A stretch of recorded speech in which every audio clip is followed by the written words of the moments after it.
জ্বলে উঠল সহিংসতার আগুন। ভারতের উত্তরপ্রদেশের বেরেলিতে আই লাভ মোহাম্মদ লেখাকে কেন্দ্র করে ছড়িয়ে পড়ল বিক্ষোভের ঝড়।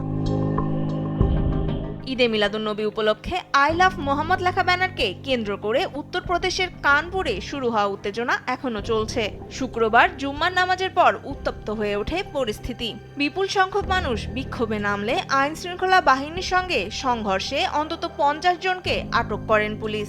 এছাড়া পুলিশের কাজে বাধা দেয় এবং তাদের উপর হামলার অভিযোগে 1700 জন অজ্ঞাত ব্যক্তির বিরুদ্ধে মামলা করেন তারা। কঠোর ব্যবস্থা গ্রহণ করে পরিস্থিতি স্বাভাবিক রাখতে স্থানীয় প্রশাসনকে নির্দেশ দিয়েছেন ঊর্ধ্বতন কর্মকর্তারা।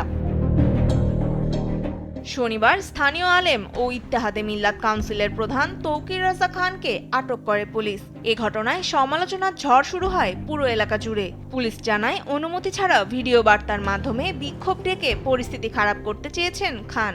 তার